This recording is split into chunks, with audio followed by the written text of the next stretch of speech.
আচ্ছা, আমরা আমাদের আম, আলোচনাটা আজকে শুরু করি। আসলে বেসিক্যালি শিডিউল আমাদের যে ক্লাসগুলো থাকে সেই ক্লাসগুলোতে আমরা এনটিআরসির বিভিন্ন প্রসেসিং গুলো নিয়ে তেমন বেশি আলোচনা করার সুযোগ পাই না।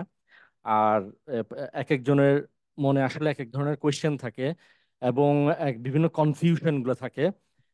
সেই কনফিউশন গুলো যতক্ষণ পর্যন্ত আপনার মাথায় আছে আপনি হচ্ছে যে রাইট ওয়েতে প্রিপারেশনটা নিতে পারবেন না, এবং আপনি হচ্ছে যে সব সময় সেটা আপনাকে বাধাগ্রস্ত করবে। ঠিক আছে? তো একটা ভালো একটা প্রিপারেশনের জন্য বা নিজেকে ভালোভাবে তৈরি করার জন্য বা যে কোনো একটা জবের জন্য নিজেকে সঠিকভাবে প্রস্তুত করার জন্য প্রথম যে জিনিসটা দরকার সেটা হচ্ছে যে উইদাউট এনি কনফিউশন রেখে ওই জিনিসটার প্রতি বিলিফ রেখে তারপর কাজটা শুরু করা। তো আমি বেসিক্যালি আপনাদেরকে বলেছিলাম আমি বেশ কিছু এরকম লাইভ সেশন করব যেখানে আমরা এনটিআরসির বিভিন্ন প্রসেসিং গুলো নিয়ে আলোচনা করব। পাশাপাশি যারা এই ক্ষেত্রে যারা অলরেডি সাকসেসফুল, অর্থাৎ যারা নিবন্ধন থেকে পাশ করেছে এবং হচ্ছে যে যারা নিবন্ধন থেকে পাশ করে বিভিন্ন প্রতিষ্ঠানে জব করছে, পাশাপাশি আরো বেটারের জন্য চেষ্টা করছে, তাদেরকে হচ্ছে যে একটা সেশনের মধ্যে নিয়ে আসা যাতে আমরা তাদের মুখ থেকে শুনি। তাহলে হচ্ছে যে সেই জিনিসটা আমার কাছে আরো বেশি আহ, কি প্রাণবন্ত মনে হবে।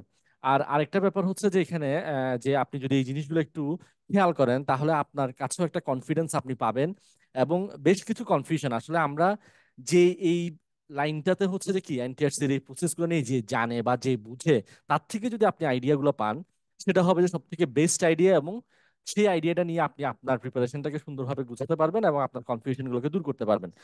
তো আমরা সেরকম একজনকে পেয়েছি আমাদের সাথে। উনি আমার সাথে আমার কলেজ ব্যাচে যুক্ত আছেন, এবং আমি আমি ওনার পরিচয়টা না দিই, উনি ওনার পরিচয়টা দিবেন। এবং হচ্ছে যে আমরা আজকে আমাদের সেশনটা শুরু করব। আপনাদের যে কোনো কোয়েশ্চেন আপনারা করতে হলে আপনারা হ্যান্ড রেইজ করবেন, আপনাদের যে কোনো কোয়েশ্চেন আমরা নিব এবং সেগুলো আনসার করব।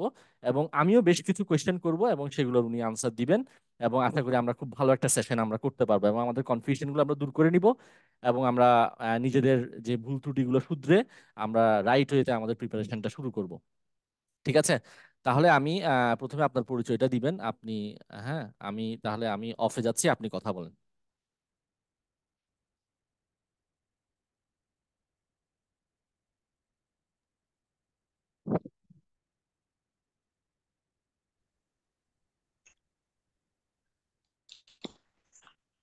আসসালামু আলাইকুম। আমি বিএসসি কম্পাউন্ড থেকে এবং এমএসসি করছি চুয়েটে। আর আমি 17তম নিবন্ধন পরীক্ষায় মানে জাতীয় মেধা তালিকায় 27তম হয়েছি এবং 17তমদের মধ্যে তৃতীয়। এবং প্রাপ্ত নাম্বার কত আপনার? আমার প্রাপ্ত নাম্বার হচ্ছে 92। আচ্ছা আচ্ছা, 92। আচ্ছা, তো আমি একটু বলি উনার পরিচয়টা উনি দিল। উনি কিন্তু আবার হচ্ছে 16তম নিবন্ধন থেকে অলরেডি একটা প্রতিষ্ঠানে জব করছে। আমরা আমাদের মাইক্রোফোনগুলো একটু অফ রাখবো। আম, উনি সহকারী শিক্ষক আইসিটি হিসেবে একটি প্রতিষ্ঠানে অলরেডি জব করছেন। এবং আমরা ওনার মুখে ওনার প্রস্তুতিগুলো শুনবো, এবং আপনি যদি যত বেশি নাম্বার বেশি পান বা আপনি যদি আপনার নাম্বারগুলো যদি ভালো থাকে আপনি প্রতিষ্ঠান চয়েসের ক্ষেত্রে কেমন সুবিধা পাবেন বা ভালো প্রতিষ্ঠানে জব করলে আপনি কি কি ফ্যাসিলিটিস পাচ্ছেন সেসব জিনিসগুলো নিয়েও আমি কিন্তু কথা বলবো।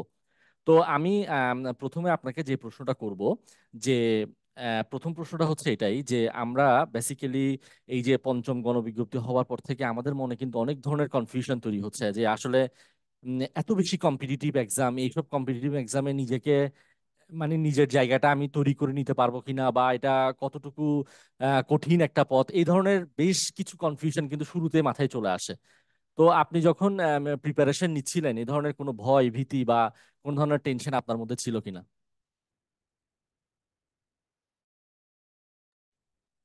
হ্যাঁ, মোটামুটি টেনশন তো একটা কাজ করে যে সবার মধ্যে আমাকে ভালো রেজাল্ট করতে হবে। তবে মানে ডিটারমিনেশনটা যদি ভালো হয়, মানে যে আমাকে, আমার এটাই মানে একটাই উপায় যে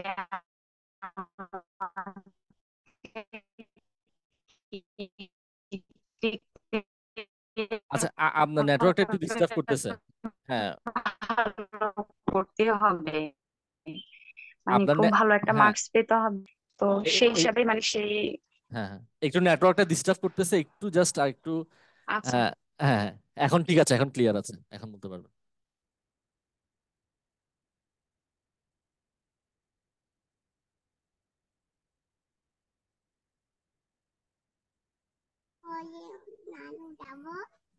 একটা ভয় কাজ করে। কিন্তু মানে আমরা যদি লক্ষ্যে পৌঁছানোর জন্য একটা প্রস্তুত সিদ্ধান্ত নিয়ে থাকি, ওই লক্ষ্য অনুসারে যদি কাজ করি তাহলে লক্ষ্যে পৌঁছানো সম্ভব। আচ্ছা আচ্ছা। আর এটা বলেছেন আর একটা ব্যাপার আপনার কাছে আমি জানতে চাইবো, আপনি কিন্তু 16তম শিক্ষক নিবন্ধন থেকে অলরেডি একটা প্রতিষ্ঠানে সহকারী শিক্ষক হিসেবে কর্মরত আছেন। 17তমতে আপনি আবার 17তমদের মধ্যে স্কুল লেভেলে আপনি তৃতীয় হয়েছেন, আবার এখন জাতীয় মেধায় আপনি 27তম আছেন। হ্যাঁ, তো আপনি আগের প্রতিষ্ঠানেও কিন্তু মোটামুটি ভালো পজিশনে ছিলেন। ভালো প্রতিষ্ঠানের আমাদের যদি মার্কসটা ভালো থাকে এবং আমরা যদি ভালো প্রতিষ্ঠানটা পাই, সেই ক্ষেত্রে আমরা আসলে বেসিক্যালি অন্যান্য প্রতিষ্ঠান থেকে কি ধরনের সুযোগ সুবিধা পাচ্ছি আপনি যদি একটু বলতেন। আচ্ছা, আমি বর্তমানে Badda Alatunnesa higher secondary school and কলেজে কর্মরত আছি সহকারী শিক্ষক আইসিটি হিসেবে। তো ভালো প্রতিষ্ঠান হলে দেখা যাচ্ছে যে প্রাতিষ্ঠানিক সুযোগ সুবিধাগুলো মানে পাওয়া যায়। প্রাতিষ্ঠানিক সুযোগ সুবিধা হচ্ছে এই যে প্রতিষ্ঠান থেকে একটা স্যালারি কিন্তু আমরা পেয়ে থাকি। যেমন আমাদের থেকে প্রাতিষ্ঠানিক হচ্ছে 17,000, মানে 17,000 প্লাস। সরকার আচ্ছা প্রদত্ত টাকাটা ছাড়াও মানে স্কুল থেকে পেয়ে। আর আচ্ছা। শিফট হচ্ছে মর্নিং শিফট স্কুলের, হুম। প্রায় 8টা থেকে, সকাল 8টা থেকে 1:30 পর্যন্ত বর্তমানে। আচ্ছা আচ্ছা। আর হচ্ছে যেহেতু প্রতিষ্ঠানটা যেহেতু ঢাকাতে, আর নিয়োগ পরীক্ষা হয়ে থাকে প্রায় সময় শুক্রবার বা শনিবার, সেখান থেকে আমরা মানে আবার কিছু পেয়ে থাকি। যেমন প্রতিটা নিয়োগ পরীক্ষায় আমরা আবার 1,000 থেকে 1,200 টাকার মতো পেয়ে থাকি।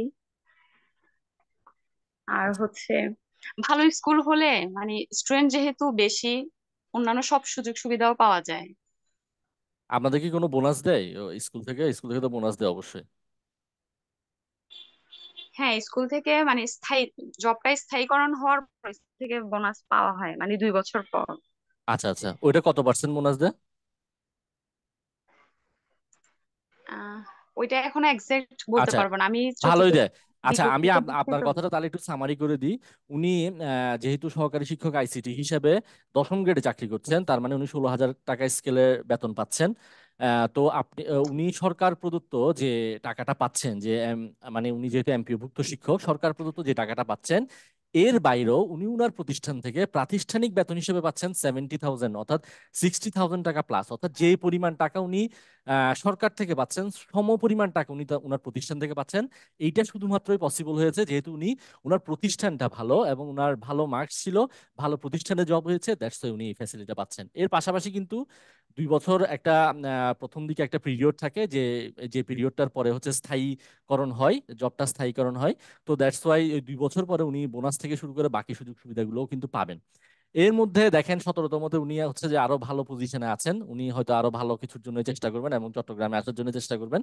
তো সেই চেষ্টাটা ওনার জারি আছে। তো আমি এখান থেকে কিন্তু একটা কথাই চিন্তা করে দেখেন, আমি স্কুল লেভেলে যারা আছেন বা কলেজ লেভেলে যারা আছেন, আমি কিন্তু সবসময় একটা কথা বলি, এখানে পাশ করাটার থেকেও আপনি যদি কত ভালোভাবে পাশ করতে পারছেন সেটা কিন্তু খুব বেশি গুরুত্বপূর্ণ। কারণ আপনার প্রতিষ্ঠানটা যত ভালো হবে আপনি তত বেশি ভালো থাকবেন। এবং আপনি মনে করেন বাংলাদেশে কয়টা প্রতিষ্ঠান আছে যেখানে মানে আপনি যে যা বেতন পাচ্ছেন বা সে তার সম পরিমাণ আপনি প্রাতিষ্ঠানিক স্যালারিও পাচ্ছেন?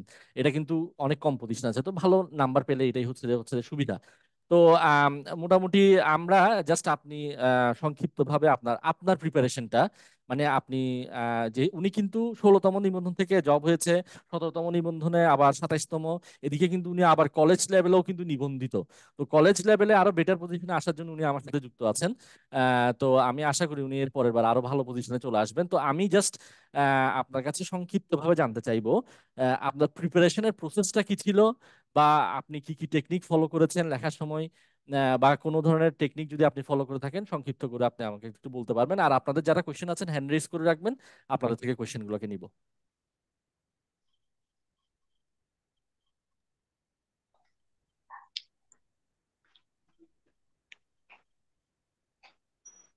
আচ্ছা, আমরা প্রথমে পরীক্ষা দেওয়ার জন্য আমাদের যে সিলেবাসটা আছে এনটিআরসি প্রদত্ত, ওই সিলেবাসটা ফলো করতে হবে।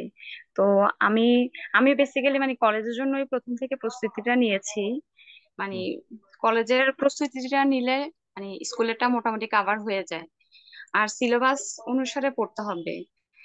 সিলেবাসে মানে প্রিভিয়াস ইয়ারের কোশ্চেনটা আগে প্রথমে সলভ করতে হবে, প্লাস সিলেবাস দেখে দেখে নিজে নোট করতে হবে। আর হচ্ছে মানে একটা যখন পড়া আমি সিলেবাস থেকে পড়া বুঝবো, নোট করবো, তখন এর আশেপাশে কি টপিক মানে যা যা টপিক আছে ওটা মানে বুঝতে গেলে চলে আসে। মানে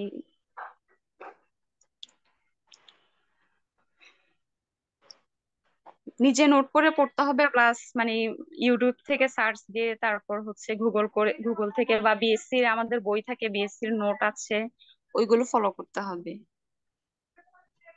আর রিটেনে আপনি আনসার করার ক্ষেত্রে মানে হচ্ছে যে কিভাবে আনসার করেছিলেন বা কিভাবে আনসার করলে সুবিধা হয় সেই জিনিসটা বলেন। আচ্ছা, রিটেনে আমি এমনি ইংলিশে আনসার করেছি। ইংলিশ হুম। বাংলা দুটোতেই আনসার করা যায়। হুম। আর হচ্ছে মানে একটা কোয়েশ্চেন লেখার সময় আমরা মানে একটু যদি কোডিং বা এরকম কিছু অ্যাপ্লাই করা যায় বা গ্রাফিক্যাল কিছু রিপ্রেজেন্টেশন দেওয়া হয়, তাহলে মার্কসটা একটু বেশি পাওয়া যায়। আর হচ্ছে নিজে নোট করে পড়লে অবশ্যই সেটা একটু ইউনিক হবে অন্যান্যদের চেয়ে। সেটাই, মানে টপিক বেসড এটুকু। আপনি স্টাডিটা করলেন বা নিজের মতো করেও কিছু একটা তৈরি করলেন, এই জিনিসটাকে আপনি প্রাধান্য দিচ্ছেন। আর বাংলা ইংলিশের কথাটা বলি, আপনি বাংলা বা ইংলিশ যে কোনো একটাতে আনসার করতে পারবেন, কোনো সমস্যা নেই। আমি গতকাল পর্যন্ত কিন্তু কোশ্চেন পাচ্ছি হচ্ছে যে আমি কি বাংলায় আনসার করলে ভালো হবে নাকি ইংলিশে আনসার করলে ভালো হবে, এই জিনিসগুলো থেকে বের হয়ে এসে আমাদের প্রিপারেশনটা আসলে শুরু করে দিতে হবে, বুঝতে পারছেন? এখনো কিন্তু অনেকে ওই বাংলা ইংলিশের মধ্যে হচ্ছে যে আটকে আছে, বাংলায় লিখবে না ইংলিশ লিখবে। আপনি যেটাতেই লিখেন আপনি সুন্দর করে লিখতে পারলে হলো, টু দা পয়েন্ট লিখতে পারলে হলো, এটাই হচ্ছে যে মেইন কথা, ঠিক আছে? তো মোটামুটি জিনিসটা সহজ, ব্যাপারটা সহজ, কথা হচ্ছে যে আমরা জটিল করলে হবে না। এখন বর্তমানে এমন চাকরির বাজারে যে অবস্থা, আপনি যে কোনো চাকরিতেই হচ্ছে যে মানে হচ্ছে যে এই প্রেশার গুলো আছে, বা যে কোনো চাকরিতে হচ্ছে যে আপনার এই যে কম্পিটিশনটা আছে, তো সেটাকে আপনি লাইটলি ভাবে নিয়ে আপনি আপনার প্রিপারেশনটা ভালো করে নেবেন। এটাই হচ্ছে যে সব থেকে মানে বড় কথা আর কি। হ্যাঁ, তো আপনাদের যদি কোনো কোয়েশ্চেন থাকে তাহলে সেটা করতে পারেন। অনেকে অনেক ধরনের কোয়েশ্চেন করেন, একটু হ্যান্ড রেজ করবেন, আপনাদের কোয়েশ্চেনগুলো একটু শুনি এবং আমরা সেটা আনসার দিই, সেটাই হচ্ছে কথা। আপনাদের যদি কোনো কোয়েশ্চেন থাকে করতে পারেন। আচ্ছা, বা মেসেজ করেও জানাতে পারেন, কোনো সমস্যা নেই।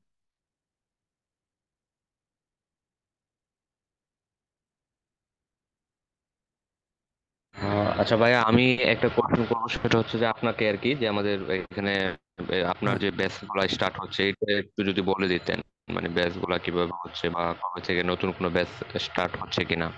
আচ্ছা, ওটা ওটা নিয়ে আমি কথা বলবো, মানে আপনাদের পরীক্ষা সংক্রান্ত আসলে, যেহেতু আজকে আমাদের সাথে একজন গেস্ট আছেন, মানে পরীক্ষা সংক্রান্ত প্রশ্নগুলো আমরা আগে নিই, তারপর আমরা কথা বলবো।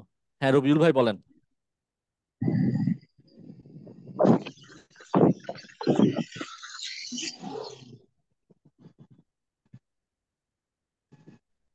রবিউল ভাই কিছু বলবেন?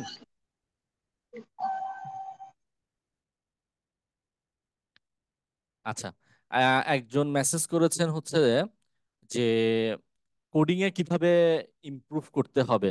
আচ্ছা, তাহলে আমি আমি এই প্রশ্নটার উত্তর দিচ্ছি। কোডিং এর ক্ষেত্রে হচ্ছে যে আপনি টপিক বেসড, যেহেতু আপনার দীর্ঘদিন যদি প্র্যাকটিস না থাকে তাহলে টপিক বেসড আগে পড়াশোনা করেন। যেমন আপনি অ্যারে নিয়ে পড়ছেন, আপনি অ্যারে রিলেটেড কিছু প্রোগ্রাম সলভ করেন। যেমন আমি আমার যে নোটগুলো আছে সেগুলোতে আমি প্রিভিয়াস প্রশ্ন দিয়েছি, পাশাপাশি আমি আরেকটা শিট বানানোর চেষ্টা করছি যেখানে অ্যারে রিলেটেড 10 থেকে 15টা প্রবলেম সলভ করা থাকবে, পয়েন্টার রিলেটেড প্রবলেম সলভ করা থাকবে।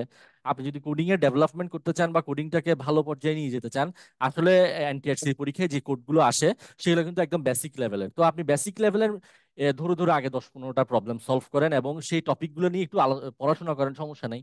এই জন্যই তো আমরা আমাদের ব্যাচগুলোতে আগে এই টপিকটা পড়েছি, যাতে আপনি পরবর্তীতে আরো সময় দিয়ে পড়তে পারেন, ঠিক আছে? আচ্ছা, তাহলে আমি আপনাদের আপনারা তো আমাকে অনেক কোয়েশ্চেন করেন, আজকে আপনারা কোয়েশ্চেন করছেন না, আমি আলোচনাগুলোকে জারি রাখি।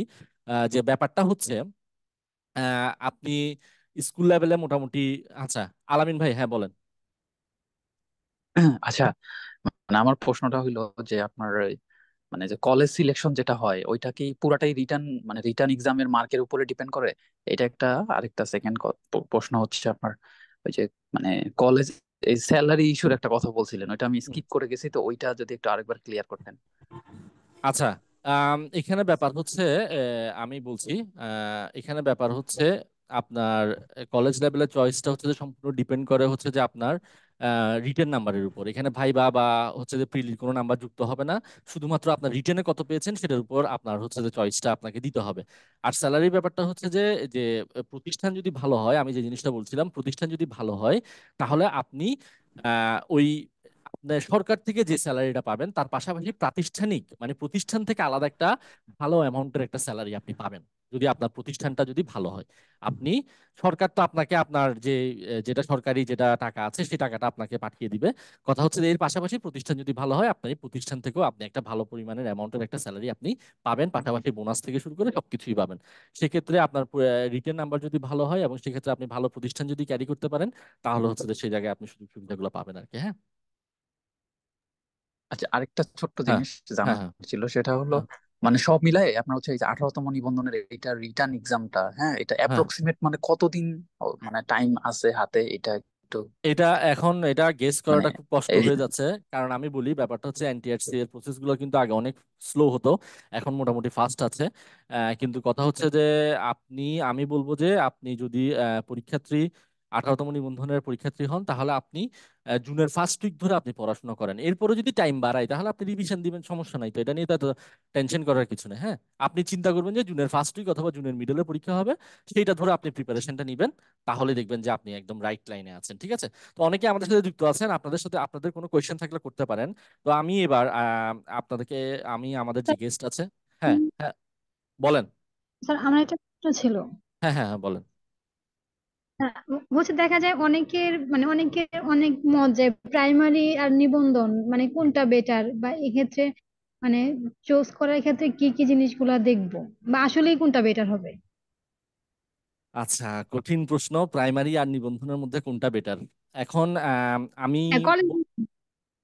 হ্যাঁ, এখন আমি আপনাদেরকে বলি যে প্রাইমারি এবং নিবন্ধনের মধ্যে এখানে বেশ কিছু জিনিস আপনাকে খেয়াল রাখতে হবে। প্রাইমারি আর নিবন্ধনের মধ্যে আমি অন্য সাবজেক্টের কথা আনবো না, কিন্তু যদি যেহেতু আপনি আইসিটি সাবজেক্টের, এখানে যারা আছেন মোটামুটি ম্যাক্সিমাম আইসিটি সাবজেক্টের, যেহেতু আমার পেজে আইসিটি নিবন্ধনধারী বেশি এবং যারা আইসিটি প্রিপারেশন নিচ্ছে তাদের সংখ্যা বেশি, আমি বলবো আইসিটিটা একটা রয়্যাল সাবজেক্ট। আপনার স্কুল হোক বা কলেজ হোক, স্কুল হোক বা কলেজ হোক, আইসিটিটা একটা রয়্যাল সাবজেক্ট। আপনার এই ক্ষেত্রে আপনার সাবজেক্টের জন্য, সাবজেক্ট ভেদে ভিন্নতা আছে, আপনার সাবজেক্টের জন্য প্রাইমারি থেকে বেটার হবে নিবন্ধন। ঠিক আছে? কেন বেটার হবে সেটা হচ্ছে যে এটা নিয়ে আমি অনেকবার বলেছি, কলেজ লেভেল হচ্ছে কলেজ লেভেল, এটা তো একটা আলাদা মজা আছে, অন্য লেভেলের মজা আছে। বুঝা গেছে? কলেজে যারা খণ্ডকালীন হিসেবে জব করেছেন তারা জানেন কলেজের মজাটা কি। ঠিক আছে? আর স্কুলের ক্ষেত্রে আপনার সাবজেক্ট অনুযায়ী আপনি যদি ভালো টিউশন থাকে বা ভালো ইয়ে করতে পারেন তাহলে যেমন এই যে দেখেন আপু যে জব করছে, ভালো প্রতিষ্ঠান পেয়েছে, আপনি দেখেন উনি কিন্তু সরকার থেকে যদি 16-17 হাজার টাকা পায়, প্রতিষ্ঠান থেকে পাচ্ছে 16-17 হাজার টাকা। তাহলে এটা কেন সম্ভব হয়েছে? এটা তো আপনি প্রাইমারিতে ইনিশিয়াল স্টেজে সম্ভব হবে না, তাই না? এটা হচ্ছে যে আপনার প্রাইমারিতে ইনক্রিমেন্ট হয়ে তারপর যাবে। এখন এখন সত্যি কথা বলতে চাকরির বাজারে যে অবস্থা, সব যে কোনো চাকরি হচ্ছে যে এখন অনেক ইম্পর্টেন্ট সবার কাছে। কিন্তু আমি আমার সাবজেক্টের জন্য বলবো বা আইসিটির জন্য বলবো, আইসিটির জন্য প্রাইমারি থেকে নিবন্ধনটা বেটার হবে। নিবন্ধনটা বেটার, আশা করি আমার আনসার পেয়ে। আর কারো কোনো কোয়েশ্চেন থাকলে বলতে পারেন। এই লেকচারটা স্যার পাওয়া যাবে পরে? আমি একটু লেটে জয়েন করেছিলাম। হ্যাঁ, হ্যাঁ, হ্যাঁ, বলেন, বলেন। স্যার আপনি তো এই যে এই সেশনটা রেকর্ড করেছেন, তো এটা মানে কোথায় দেখতে পাওয়া এটা যাবে? আমার আমি পেজে, একটু লেটে আমার জয়েন পেজে করেছি। পাবেন, আমার পেজে পাবেন, আমার পেজে পাবেন। ওকে। ঠিক আছে? আচ্ছা, তাহলে আসেন, অনেকেই আমাদের সাথে যুক্ত হয়ে গেছেন আরো। আমি সহজ ভাষায় কথা বলতে গেলে দেখেন, উনি 16তম নিবন্ধন থেকে জব করছে, 17তম নিবন্ধনে ভালো পজিশনে আছে, 92 মার্কস ক্যারি করছে। তো বেসিক্যালি এখন দেখেন উনার ভালো একটা প্রতিষ্ঠান মানে উনি কিন্তু খুব রিল্যাক্স ভাবে আছে উনি, এবং আবার উনি একজন মা। ঠিক আছে? সবকিছু মিলিয়ে আমার এখানে আমার ব্যাচে বা আমার সাথে অনেকেরই কথা হয় যে মানে খুব স্ট্রাগল করছেন এবং খুব কষ্ট করে নিজেদের প্রিপারেশনটা নিচ্ছেন। আমাকে গতকাল একজন আপু বলেছে পরীক্ষা দিচ্ছে কিন্তু জ্বর, বাচ্চারও জ্বর, উনারও জ্বর, মানে খুব কষ্ট হচ্ছে, তারপরে মানে প্রিপারেশন নিয়ে যাচ্ছেন। তাহলে যেহেতু আমাদের আজকে যে গেস্ট আছে উনিও একজন মা, সবকিছু সামলে কিভাবে মানে প্রিপারেশন নিচ্ছে বা কিভাবে সবকিছু সামলে যাচ্ছে, সংক্ষিপ্ত ভাষায় উনার মুখে শুনবো।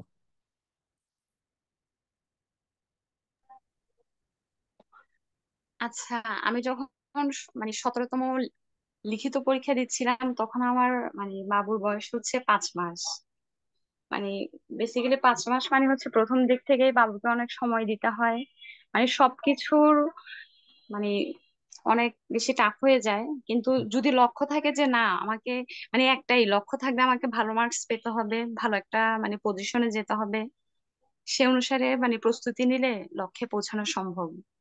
আর হচ্ছে ওই মানে সিলেবাস দেখে মানে পড়াটা কাভার করতে হবে, নোট করতে হবে। আর পাশাপাশি মানে আর এখন তো আমি বর্তমানে 18তম কলেজ নিবন্ধনের জন্য স্যারের বেঁচে যুক্ত আছি। মানে যতটুকু ক্লাস করেছি মাশাআল্লাহ আলহামদুলিল্লাহ অনেক ভালো, স্যার অনেক ভালো বোঝায়। আর স্যারের গাইডলাইন ফলো করলে আশা করি ইনশাল্লাহ মানে ভালো একটা রেজাল্ট করা সম্ভব। আচ্ছা, ধন্যবাদ আপনাকে। আচ্ছা, আমি তাহলে আমি মূল কথায় চলে আসি এবার। এবার হচ্ছে যে আমরা স্কুল লেভেলে মোটামুটি কথা বললাম। স্কুল লেভেলের জন্য আম, বই যেটা বলছিলেন আমি সেটা একটু জিজ্ঞেস করি। স্কুল লেভেলের জন্য অনেকে জিজ্ঞেস করেন কোন বইটা ফলো করবেন। আমি সবসময় মাহবুবুর রহমান অথবা মুজিবুর রহমান স্যারের বইটা আমি ফলো করতে বলি। এই দুইটা বই ফলো করলে মানে মোটামুটি অনেকাংশেই কি প্রিপারেশন নেওয়া সম্ভব নাকি সম্ভব না, আপনার কি মনে হয়?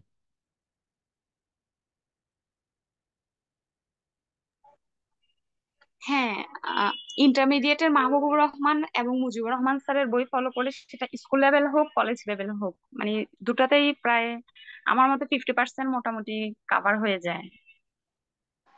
হ্যাঁ, ঠিক আছে। তাহলে এই জিনিসটা নিয়ে অনেকে কনফিউশন করেন। একটা জিনিস বুঝিয়েন, আপনি পরীক্ষা দিচ্ছেন স্কুল লেভেল এবং কলেজ লেভেলে। এখন আপনি কলেজ লেভেলে পরীক্ষা দিবেন কিন্তু কলেজ লেভেলের যে বইটা আছে সেই বইটা সম্পর্কে আপনার কোনো ধারণা নাই। এটা কিন্তু কেমন হয়ে গেল না? তাহলে ওই বইটাকে সবসময় নখদর্পণে রাখবেন, কারণ যে কোনো জিনিস যাতে ওখান থেকে প্রশ্ন যদি হয়, প্রশ্ন যদি আসে, তাহলে সেটা যাতে কি করা যায়, আনসার করা যায়। তারপর পাশাপাশি আপনার বিএসসি লেভেলের যে জিনিসগুলো আছে সুন্দর করে আমরা যেভাবে যেভাবে গুছাচ্ছি, আমরা যেভাবে যেভাবে গুছানোর চেষ্টা করছি সেভাবে করে প্রিপারেশন নেবেন। তাহলে মোটামুটি বই বলেন বা সময় গিয়ে বলেন সবকিছু নিয়ে আপনাদের কথা হয়েছে। আর আরেকটা জিনিস হচ্ছে লেখার প্র্যাকটিস করতে হবে, একটু বেশি বেশি করে লেখার প্র্যাকটিস করবেন, পরীক্ষাগুলো দিবেন, তাহলে আপনি নিজেকে যাচাই করতে পারবেন। এটা ছাড়া আর কোনো রকেট সায়েন্স নেই এখানে। জাস্ট নিজের উপর বিশ্বাস রেখে আপনাকে প্রিপারেশনটা নিতে হবে। ঠিক আছে, এবার আসেন আপনারা স্কুল লেভেলের পাশাপাশি অনেকে কলেজ লেভেলের জন্য প্রিপারেশন নিচ্ছেন এবং আমার সাথেই অনেকেই যুক্ত আছেন, কলেজ লেভেলের অনেকেই যুক্ত আছেন আমার সাথে। আমি বলবো যে মোটামুটি আমি খুব ভালো একটা আপনাদের থেকে একটা আমি এবার রেসপন্স পেয়েছি এবং সেইভাবে কিন্তু আমি আপনাদের সাথে কাজ করার চেষ্টা করছি। এখন আমি যেটা বলবো সেটা হচ্ছে যে অনেকে আমার এই যে কোর্সটা সম্পর্কে জানতে চেয়েছেন, এখানে অনেকেই আছেন আমার কোর্সটা করছেন বা অনেকে বাইরেরও আছেন। তো যেহেতু উনি স্কুল লেভেলে একজন সফল এবং কলেজ লেভেলেও কিন্তু উনি নিবন্ধনধারী, ঠিক আছে, উনি কিন্তু কলেজ লেভেলে আরো বেটার পজিশনে আসার জন্য চেষ্টা করছেন। তো আমি একটা প্রসিডিউরে পড়ানোর চেষ্টা করছি। প্রথম ব্যাচটা প্রায় শেষের দিকে ক্লাস এবং দ্বিতীয় ব্যাচের আমরা প্রায় 9টা ক্লাস করেছি, 2টা এক্সাম দিয়েছি। এই পুরো প্রসেসটা বা আমি যেভাবে চেষ্টা করছি সেটা উনার কেমন লাগছে উনার মুখেই শুনবো। হ্যাঁ,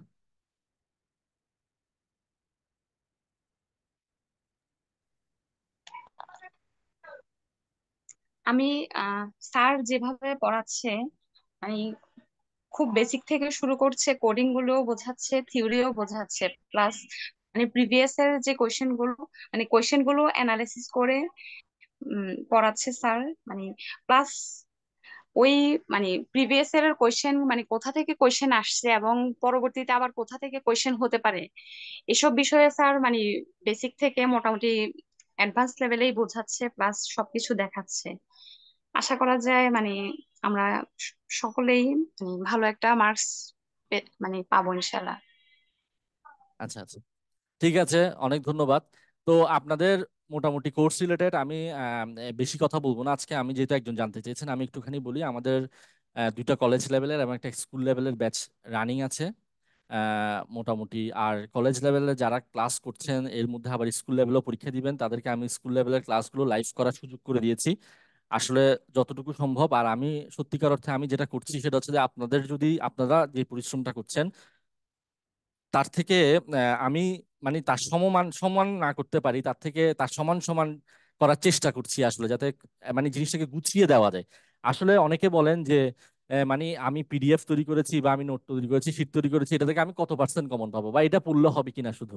আসলে জিনিসটা এইভাবে চিন্তা করলে হবে না, কারণ আপনি প্রোগ্রামিং বলেন বা কিছু টপিক আছে যেগুলো যদি আপনি কমন ফেলার জন্য পড়তে যান তাহলে আপনি আরো বিপদে পড়ে যাবেন।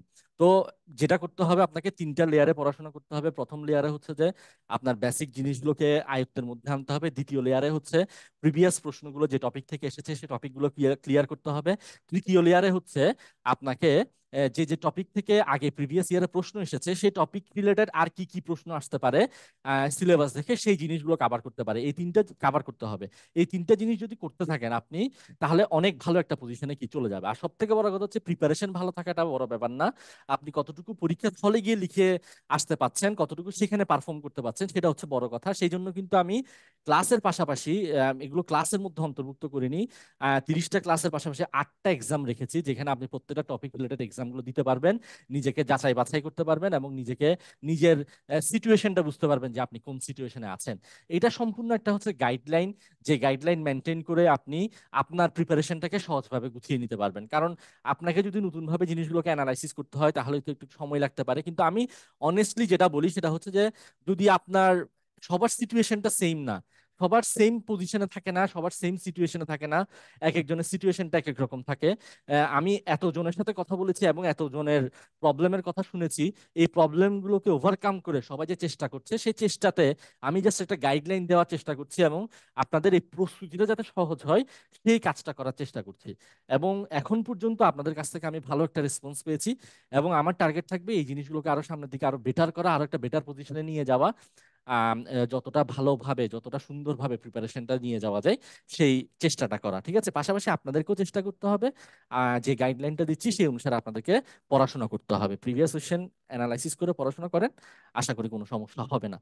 তো বেসিক্যালি আমরা আজকে, হ্যাঁ স্যার হ্যাঁ আমার বলেন বলেন। স্যার আমার একটা প্রশ্ন, স্যার প্রিভিয়াস কোয়েশ্চেন ব্যাংক গুলার জন্য কোন বইটা ভালো হবে? আচ্ছা আমি আচ্ছা শুনেন, আপনি তো আমার ব্যাচে আছেন, আপনি আমার পিডিএফ গুলোতে প্রিভিয়াস ইয়ারের কোশ্চেন তো সবই সলভ করা আছে, যাই হোক ওইটা আমার কথা বাদ দিলাম। আর ওইখানে আমি তো প্রিভিয়াস ইয়ার সবগুলোই সলভ করার চেষ্টা করছি, ঠিক আছে, যতগুলো আছে ওখানে সবগুলো পেয়ে যাবেন টপিক বেসড, আমি তো এখনো সবগুলো টপিক দিই নাই। আর পাশাপাশি আপনারা চাইলে বিটবক্স বইটা রাখতে পারেন। তবে কালকে একজনের সাথে আমার কথা হচ্ছিল, সেখানে উনি বলেছে যে স্যার জাভাতে যখন আমি পড়তে যাচ্ছি বিভিন্ন বইগুলোতে, তো আমি অনেকগুলো টপিক পাচ্ছি। আমাকে আসলে অনেকে মনে করে যে আমি মনে হয় বিটবক্সের সাথে যুক্ত আছে, আমি আসলে বিটবক্সের সাথে যুক্ত নাই। তারপরও মোটামুটি গুছানো আছে বইটা। বা নিবন্ধনের জন্য, শুধু নিবন্ধনের জন্য কিন্তু আলাদা কোনো বই নেই, ওইখানে কথা হচ্ছে যে নিবন্ধনের টপিক গুলো গুছানো আছে। আহ, তো ব্যাপারটা হচ্ছে যে আমি আমার ব্যাচে যারা যুক্ত আছেন আমি বলবো আগে আমি আমার পিডিএফটা শেষ করেন, এইটা কমপ্লিট করার পরে আপনার কাছে যদি আরো কিছু পড়ার মতো সময় থাকে বা আরো যদি পড়ার ইচ্ছা থাকে, আরো বেসিক ক্লিয়ার করার ইচ্ছা থাকে, আমি বলবো আপনারা বিএসসির মূল বইগুলোর সাথে সাথে পড়বেন। যেমন আমার কাছে সবগুলো বই আছে, যেমন আমি কি বলেছি যাবার জন্য আপনারা যাবার যে বইটা ছিল ডিটেলের বইটা আছে, অথবা যে কোনো আর একটা একটা প্রশ্ন ছিল। হ্যাঁ একটু এক মিনিট দাঁড়ান আমি বলছি। তো ওই বইগুলো ফলো করতে পারেন, যেমন আমি জাভা থেকে বলেছি চ্যাপ্টার 5 ক্লাস জি লেভেলের স্যার, ক্লাস। একটা প্রশ্ন ছিল। একটু একটা মিনিট আমি কথাটা শেষ করি, কথাটা শেষ করি আগে একটু, ঠিক আছে।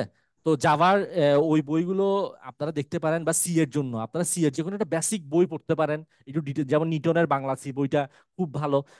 বেসিক পড়তে গেলে সেগুলো পড়তে পারেন। আর যদি আপনার কাছে অত সময় নেই, আপনি একটু গুছানো পড়তে চান, তাহলে হয়তো আপনি মানে কি ওই যে বিটবক্স বইটা দেখতে পারেন, মোটামুটি অনেক কিছুই সেখানে আছে। হ্যাঁ বলেন সাধন ভাই বলেন।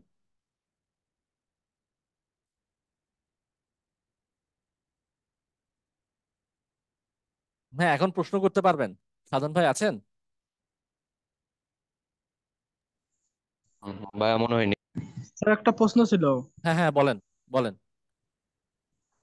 আমার মনে হয় আপনার পিডিএফ পড়লে আর কোনো কিছু পড়া লাগবে না, কারণ এই টাইমের ভিতরে অতগুলো পড়ে শেষ করা, মেমোরাইজ করা অনেক অনেক। আচ্ছা আচ্ছা, আমি তো আমি তো ভাগ স্যার, করে দিলাম এখন কথা সব, এক একজনের ক্যালিবার তো এক এক রকম, বুঝছেন না শোনা যায়? হ্যাঁ হ্যাঁ শোনা যাচ্ছে শোনা যাচ্ছে, আমি আপনার হ্যালো, প্রশ্ন আনসারটা শুনেছি। বলছি আপনার আপনার পিডিএফটা পড়লে আর কিছু মনে হয় পড়া লাগে না, আমার যা মনে হয়। আচ্ছা সমস্যা নাই, আপনি এটা বলেছেন, আমি বলছি সেটা না, তারপরে আমার গিয়ে থাকবে সেটা হচ্ছে যে আপনারা আপনাদের সময় বুঝে, আপনার কাছে যদি সময় থাকে একটু পড়বেন, একটু বেসিক বইগুলো পড়বেন, মেইন বইগুলো পড়বেন। সাথে যদি আপনার কাছে সময় একটু কম থাকে, একটু গুছানো পড়তে দেন, তাহলে বিট বক্সটা দেখতে পারবেন, কোনো সমস্যা নেই। কলেজ লেভেলে আর কারো কোনো প্রশ্ন থাকলে একটু বলতে পারেন। হ্যাঁ, ওই স্কুল লেভেলে আপনার যে ব্যাচটা চলতেছে এটা মানে ক্লাস কয়টা হয়েছে বা কি জয়েন করলে চারটা চারটা নতুন ব্যাচ ক্লাস হয়েছে, স্টার্ট? চারটা ক্লাস হয়েছে। আর ক্লাসগুলো সব রেকর্ডেড আছে, আপনি পরীক্ষা টিল এক্সাম পর্যন্ত সবগুলো রেকর্ডেড, যতবার খুশি ততবার দেখতে পারবেন, কোনো সমস্যা নেই। আর চারটা ক্লাস হয়েছে, সমস্যা নেই, স্কুল লেভেলে যুক্ত যুক্ত হতে পারবেন। যদি চাই মানে যে মানে এখনই জয়েন করতে পারবো, তারপর হ্যাঁ, হচ্ছে আমি চারটা ক্লাস প্রিভিয়াস যে ক্লাস সেগুলো এখানেই থাকবো, ফেসবুক তাই থেকে তো? করে নিতে পারবেন, গ্রুপ থেকে করে নিতে পারবেন। আর আমাদের যে ক্লাসগুলো, এই ক্লাসগুলো হয় এগুলো কি লাইভ হয়, মানে লাইভ এগুলো জুম যখন অ্যাপে, হয় আর কি? জুম অ্যাপে লাইভ হবে। লাইভ হবে, আচ্ছা। হ্যাঁ হ্যাঁ, ঠিক। এই আর কি। আর আর কারো কোনো প্রশ্ন থাকলে করতে পারেন। আর যদি জয়েন করতে চাই তো এ বিষয়ে কোথায় কথা বলবো, মানে আমরা কোর্স ফি কত আমার সাথে কিভাবে? হোয়াটসঅ্যাপে কথা বলতে পারবেন। আপনি আমাকে একটা নক দিন আর কি, হ্যাঁ, নক দিন। ওকে ওকে, ঠিক আছে, কলেজ থ্যাংক ইউ। লেভেলে কলেজ লেভেলে আর কারো কোনো প্রশ্ন, অনেকেই আছেন কলেজ লেভেলের জন্য প্রিপারেশন নিচ্ছেন, আর কোনো প্রশ্ন থাকলে করতে পারেন। ইন্ডেক্সধারী কারা, মানে ওইটা যদি একটু বুঝে বলতেন। ইন্ডেক্সধারী মানে ইন্ডেক্সধারী যারা অলরেডি জব করছেন, তাদের একটা ইন্ডেক্স হয়ে গেছে, তারা সরকার থেকে স্যালারি পাচ্ছেন, তারা হচ্ছে ইন্ডেক্সধারী। তাহলে ওরা কি মানে ধরেন 16তমতে ওরা জব করছে, হ্যাঁ, তারপরে হলো 17তমতে ওরা কি আবার জব পাবে? জব পাবে বলতে আগের ইন্ডেক্সটা ডিলিট করে আবেদন করতে হবে। আগের ইন্ডেক্সটা, আগের জবটা ছেড়ে দিয়ে তারপর আবেদন করতে হবে। আশা করি বুঝতে পেরেছেন। হ্যাঁ, আহ, মোটামুটি আমরা আজকে অনেকগুলো বিষয় নিয়ে কথা বললাম। আপনাদের যদি আর কোনো কোয়েশ্চেন থাকে করতে পারেন। আর আমরা আমাদের যে গেস্ট ছিল, মোটামুটি তার সাথে আমরা কথা বলেছি। আপনাদের যদি কোনো কোয়েশ্চেন থাকে করতে পারেন, আমরা শেষ করব। আর আমাদের যে গেস্ট ছিল উনি যদি যারা প্রিপারেশন নিচ্ছেন তাদের উদ্দেশ্যে যদি আপনি 2 মিনিটে কিছু বলেন, ওভারঅল সবকিছু বিষয়ে যদি আপনি কোনো কিছু বলতে চান একটু বলতে পারেন। সবার উদ্দেশ্যে একটা অ্যাডভাইস আর কি, যেহেতু আপনি এখানে জব করছেন, সবার উদ্দেশ্যে কিছু বলতে পারেন। আচ্ছা, কেউ যখন মেধার তালিকাতে ইয়ে করে, মেধার তালিকাটা কি কখনো চেঞ্জ হয়? মেধা তালিকা হচ্ছে যে আপনি যখন পরবর্তীতে যখন মনে করেন 16তমতে আপনি একটা মেধা আছেন, মেধা তালিকায় আছেন, 17তমতে তো অনেকেই যুক্ত হচ্ছে, তাহলে তখন আপনার মেধা তালিকাটা চেঞ্জ হবে। তো সেক্ষেত্রে চেঞ্জ হলে আমার সমস্যাটা কি হবে? নাকি আমি যে সমস্যা ওই বলতে কিছু না ইয়েতে এখন আসলে। পরে? এখন এখন তেমন কোনো সমস্যা নাই, কারণ আগে তো 1 থেকে 15তম পর্যন্ত সবাই ছিল। এখন আসলে চেঞ্জ হলো, তেমন বেশি চেঞ্জ হবে না। আপনি মেধা তালিকায় যত আগে থাকবেন আপনার জব পাওয়ার পসিবিলিটিটা তত বেশি থাকবে, এটা হচ্ছে কথা আর কি। না, বলছি জব হ্যাঁ, হওয়ার পরেও দেখলাম অনেকে আবার এই ওয়েবসাইটে গিয়ে বলে যে আগে ছিল 400, এখন নাকি 700-তে হয়ে মানে চলে হচ্ছে গেছে। মনে করেন তাইলে এই যে 16তমতে উনি 400 তারতম্য, ছিল, 17তমরা যুক্ত হবার পরে উনি 420-এ চলে গেছে, উনার আগে হয়তো 20 জন ঢুকে গেছে, সেটা আর কি। তাহলে সেক্ষেত্রে কি তার কোনো সমস্যা হবে ইন ফিউচারে, না বা না না না না না, ইন ট্রান্সফারের ফিউচার ক্ষেত্রে কোনো যদি সে? সমস্যা নেই। একবার চাকরি হয়ে গেলে আপনি যদি কোনো ধরনের নারী কেলেঙ্কারি আর অর্থ কেলেঙ্কারিতে না জড়ান, তাহলে আপনার চাকরি আর কোনো সমস্যা হবে না, একদম সেফ। ঠিক আছে, আচ্ছা। হুম, বুঝছি। আমরা ধন্যবাদ। শেষ করি। হ্যাঁ, মাহমুদা আপু আছেন, আপনি একটু যদি কিছু বলতেন, আপনি আছেন, সবার উদ্দেশ্যে যদি কিছু বলতেন। হ্যাঁ, আচ্ছা, আমি স্কুল লেভেল বা কলেজ লেভেল মানে যেখানেই পরীক্ষা দেই না কেন, আমরা মানে নিবন্ধনের সিলেবাসটা দেখে মানে নোট করে পড়াশোনা করব। আর স্যারের সাথে যুক্ত হতে পারলে, স্যারের গাইডলাইন পেলে সেটা মানে পড়াটা আরো ত্বরান্বিত হয়, মানে উৎসাহ বাড়ে। মানে নিজে যখন আমরা একটা পড়া পড়তে চাই, মানে অনেক কিছু প্রায় 3-4 ঘন্টা পড়াশোনা করে মানে যতটুকু শিখতে পারি, মানে ভালো একটা মানে যদি আমাদের গাইডলাইন দেওয়ার মতো কেউ থাকে তার কাছ থেকে আমরা প্রায় 10 মিনিটে অনেক ভালো কিছু শিখতে পারি। আর এতটুকুই, মানে সিলেবাস দেখে পড়তে হবে, নিজে নোট করে পড়তে হবে, ভালো একটা রেজাল্ট প্রথমে করতে হবে, তারপর হচ্ছে প্রতিষ্ঠান চয়েস বা মানে আমি কোথায় জব করব দেশের, এক্স্যাক্টলি। সেটা নির্ভর করে অনেক কিছুর উপর, সেটা আমরা মানে পরে করব। আগে আমাকে প্রথমে লক্ষ্য হচ্ছে ভালো একটা মার্কস পেতে হবে। রাইট, আপনি এটা খুব ভালো এতটুকুই। কথা বলছেন। ভালো একটা মার্কস পেতে হবে, তার মানে সব কথা শেষ কথা হচ্ছে যে প্রতিষ্ঠান কেমন হবে। এখন থেকে অনেকে প্রতিষ্ঠান নিয়ে চিন্তা করছেন, কলেজ খালি থাকবে কিনা, স্কুল খালি থাকবে কিনা, আমার চাকরি হবে কিনা। সবকিছু পরে, সবার আগে হচ্ছে ভালো মতো পড়াশোনা করেন, ভালো মতো প্র্যাকটিস করেন, সবকিছু একটা ভালো মার্কস ক্যারি করেন।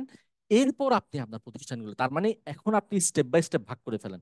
এখন যেহেতু এনটিআরসি এর প্রসেসিং গুলো অনেক ফাস্ট হচ্ছে, সেহেতু আপনি চিন্তা করতেও পারবেন না আপনার কত দ্রুত কাজগুলো হবে।